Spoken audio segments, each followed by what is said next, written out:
A Dama do Metrô, capítulo 4. Estava conhecendo uma nova sensação. Não poderia dizer se era esquisita. Sim, era estranha, algo que ainda não conseguia explicar. Seu olhar deslizou pelo ambiente. Simples, modesto, próprio para quem mora sozinho. Aparelho de som, CDs espalhados, livros empilhados num canto, um pouco de bagunça, como é de costume entre os solitários. Acendeu um cigarro, dobrou a perna e o lençol escorregou, deixando à amostra sua coxa grossa, lisa, amorenada. Sorriu ao ver sua posição sexy estampada no espelho da penteadeira.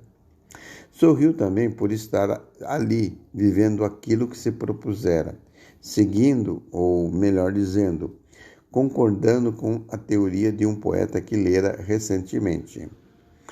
Todo ser humano tem que passar por tudo e qualquer experiência, seja ela qual for. Realmente, mas nem todos têm a capacidade mental e equilíbrio para certas experiências. Ouviu o barulho da água do chuveiro lavando cheiros e suores impregnados em sua pele, seus cheiros e suores que foram misturados, tornando-se parte da longa e louca noite. Acendeu outro cigarro. Gostava de fumar não pelo prazer de sentir a nicotina, mas porque o cigarro a fazia pensar. E dentro da fumaça do cigarro, que, espiralando, sumia no ar do quarto, lembrou-se de como chegou ali. Tudo por causa de um toque. Um toque dado em seu dedo ao segurar a barra de ferro do trem. Como sempre, meio atrasado, desceu a plataforma do metrô e entrou sem pensar no primeiro que chegou. Sorte que não estava abarrotado. Conseguira um lugar, mesmo que tivesse de ficar com o braço esticado, segurando a barra de ferro. Nesse momento, sentiu o toque, olhou para sua mão e viu outra mão delicadamente alisando seus dedos. Deparou com um olhar feminino sorrindo melosamente para ela. Meio sem graça, retirou a mão. Olá, tudo bem? Cumprimentou a dona da mão atrevida. Olá, respondeu. Começaram a conversar alegremente, e ela foi se encantando com a moça simpática, bonita, atraente, bem feminina. Quando foi convidada, aceitou, curiosa. Mas agora, ali no quarto, enquanto fumava, ouvindo o chuveiro molhar a pele da companheira, chegou à conclusão de que aquilo não era para ela. Tinha dito isso à amiga, que lhe respondeu. Use a imaginação. Pense que você está com outra pessoa, com o seu namorado. Não tenho namorado. Então, com algum homem que você gostaria de transar. Ela não era mulher de imaginação, era de ação. Não gostava de imaginar uma pessoa quando estava com outra, nem sentir borracha entre as pernas. Consolo é só para os solitários, que não conseguem conquistar ninguém. Não, ela não era disso. Precisava sair logo dali. Vestiu-se e deixou um bilhete em cima do criado mudo. Sinto muito, foi um prazer conhecê-la, mas o meu negócio é homem mesmo. Felicidades. Pegava o elevador quando a outra, que acabara de sair do chuveiro, lia o recado. Pastorelli.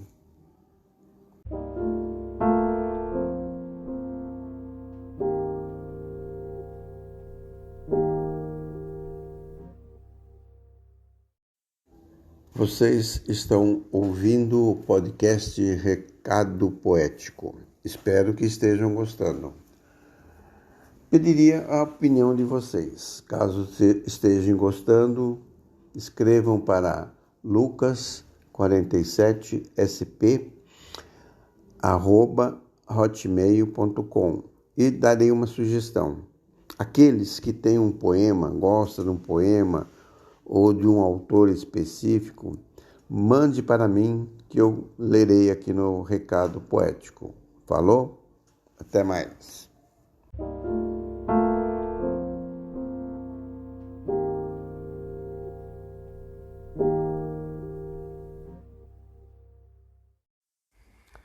O Reverso. Autoria Belvedere Bruno. Adamantina aparecia em noites de lua cheia, bela e risonha, deixando um rastro de perfume. Naquela fazenda, muitos já haviam morrido, mas Adamantina conseguira se impor como uma espécie de lenda. Sentado sobre um banco, Anastácio rememora sua existência. Eita vida danada! Já estou cansado. Está mais que na hora de ir embora. Não sei o que ainda faço neste mundo.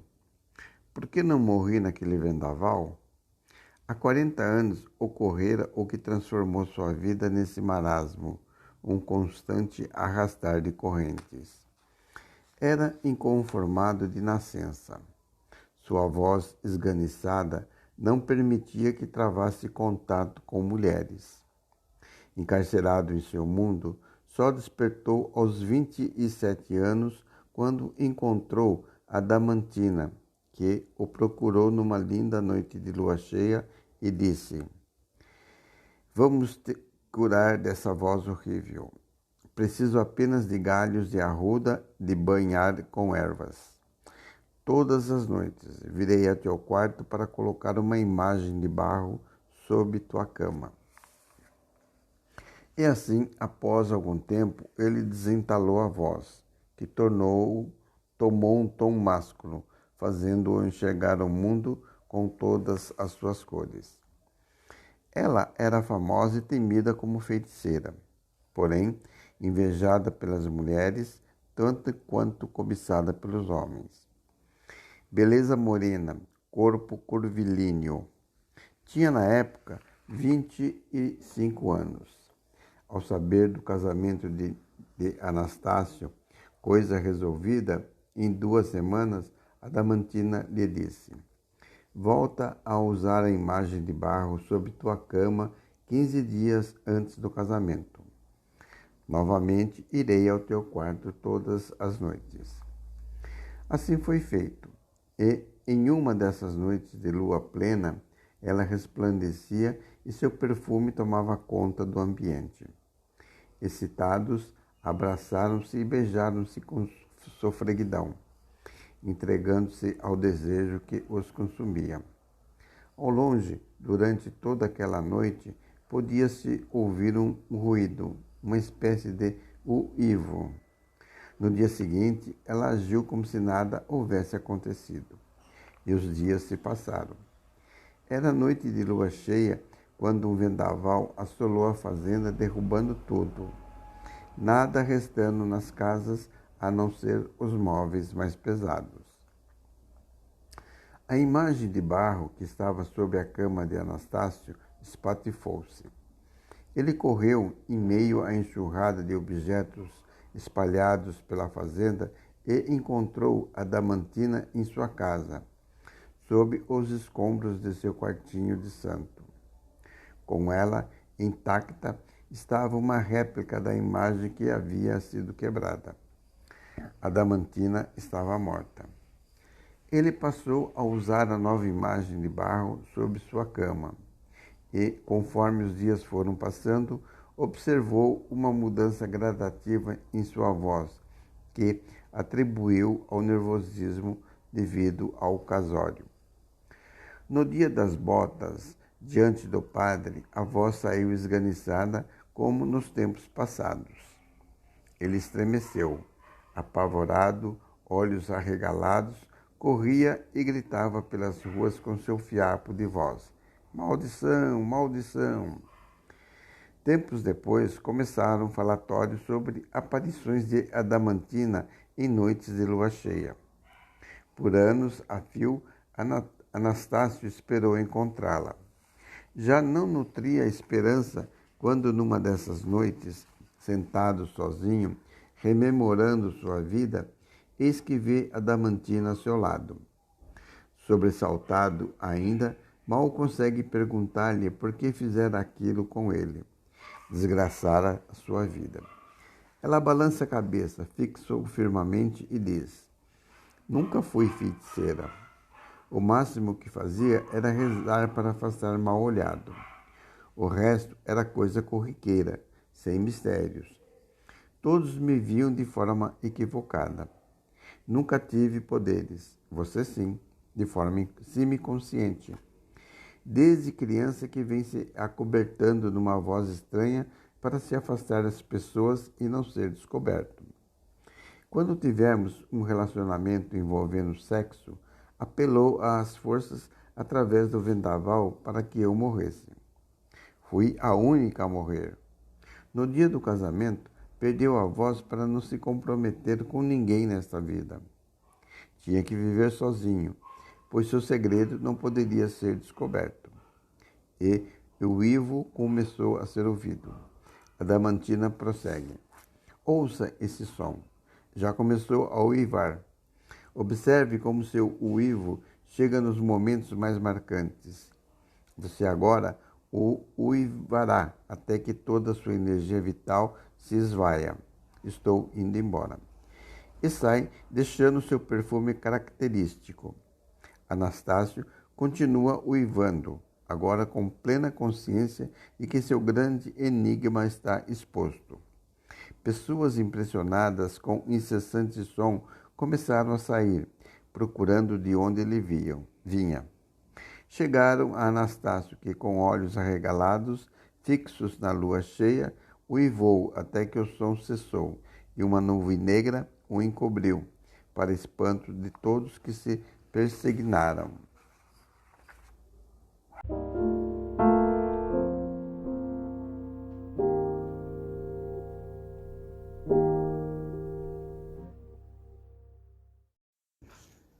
O celular. Segurava com as duas mãos acima da mesa, na altura dos olhos, o celular. Compenetrava, prestava atenção nas figuras que rolavam pela telinha. Fissurada, não prestava atenção ao que ocorria à sua volta, muito menos nos barulhos de flauta, de oboé, de trompete, do piano, nem nas vozes que formavam o coral a entoar músicas em tom alto. O vai e vem de pessoas, crianças, senhoras, senhores, também não prestavam atenção a ela. Sentada à mesa de tampo claro, o sol batendo às suas costas, volta e meia lançava meia voz droga, e repetia, droga. Depois voltava a atenção ao que se passava na telinha. Assim, passou as 4 horas que tinha que passar, sem canseira, sem interrupção. Quando estava para chegar às 5 horas, ouviu-se um estrondo. As luzes se apagaram e ao mesmo tempo voltaram. E onde estava a menina segurando com as duas mãos acima da mesa de tampo claro, na altura dos olhos, o celular, estava apenas o celular na mesa de tampo claro. Ninguém viu, porque ninguém prestava atenção nela. Uma menina apavorada, talvez gritando por socorro na tela pequena do celular que estava em cima da mesa de tampo claro. Pastorelli.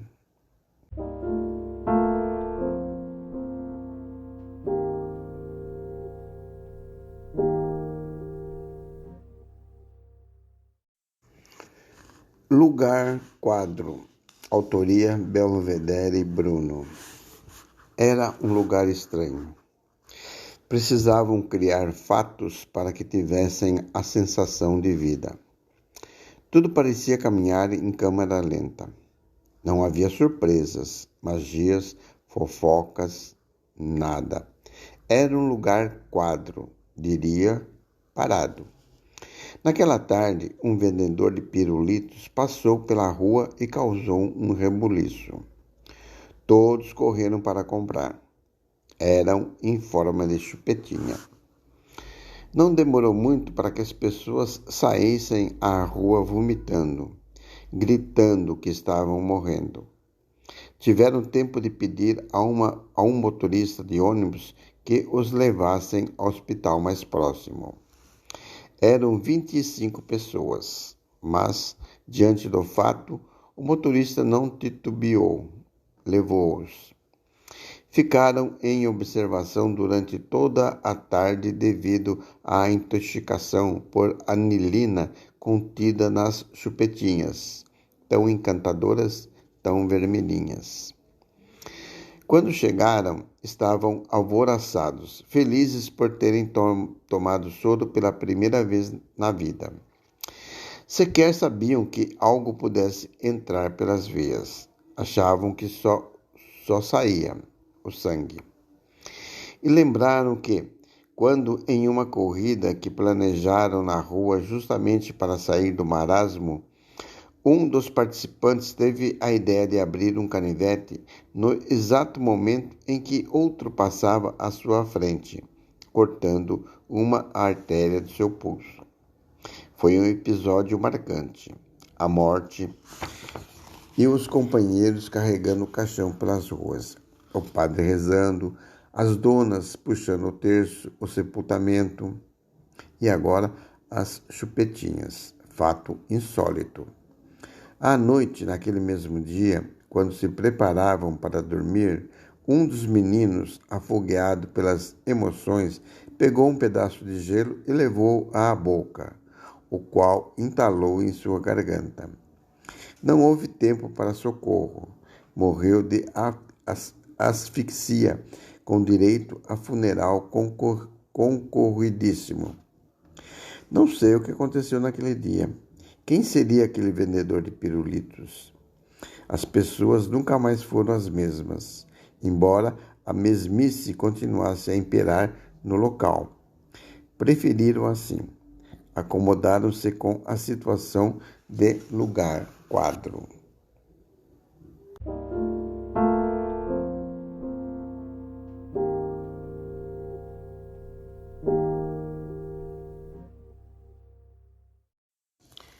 Diário de um Sentir, caderno 1.4. O silêncio impera na madrugada que se inicia. 00:50.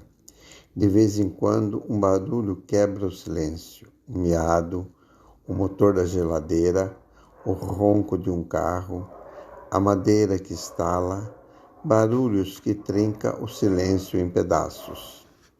Mas o silêncio volta compacto, se junta e por uns instantes vence.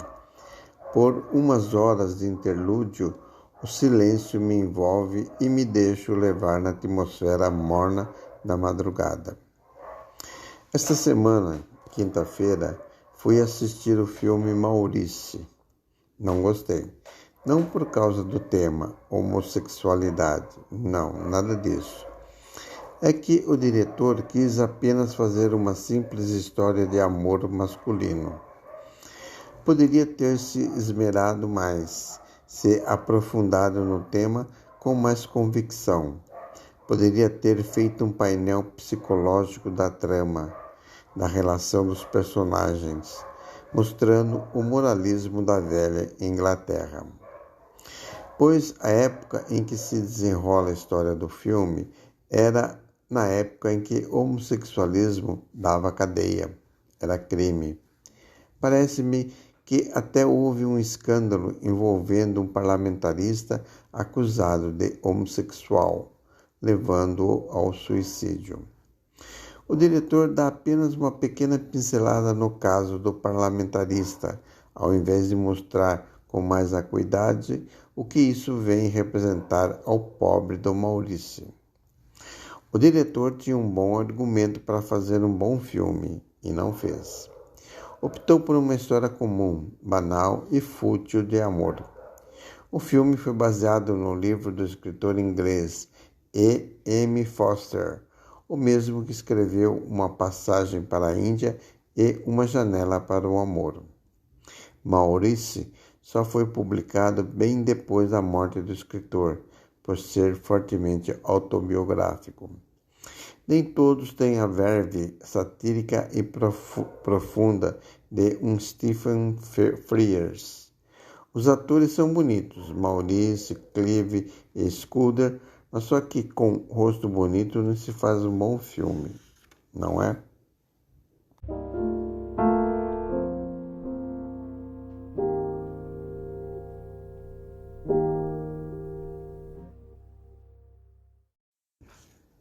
O celular.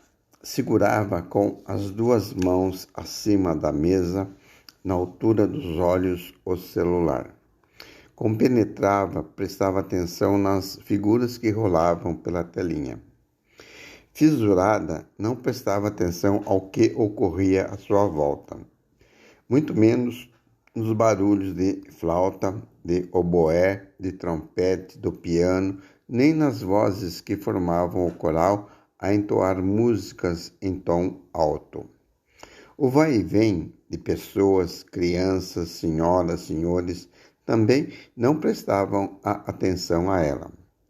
Sentada à mesa de tampo claro, o sol batendo às suas costas, volta e meia lançava meia voz droga, e repetia, droga. Depois voltava a atenção ao que se passava na telinha. Assim, passou as 4 horas que tinha que passar, sem canseira, sem interrupção. Quando estava para chegar às 5 horas, ouviu-se um estrondo. As luzes se apagaram e ao mesmo tempo voltaram. E onde estava a menina segurando com as duas mãos acima da mesa de tampo claro, na altura dos olhos, o celular, estava apenas o celular na mesa de tampo claro. Ninguém viu, porque ninguém prestava atenção nela. Uma menina apavorada, talvez gritando por socorro na tela pequena do celular que estava em cima da mesa de tampo claro. Pastorelli.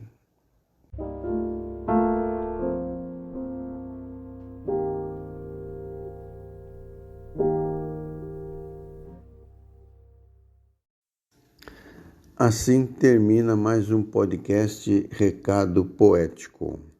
Caso vocês gostem ou não gostem, queiram dar sugestão, queiram mandar o seu poema preferido para que eu leia aqui, me escrevam no lucas47sp@hotmail.com. Até o próximo e obrigado.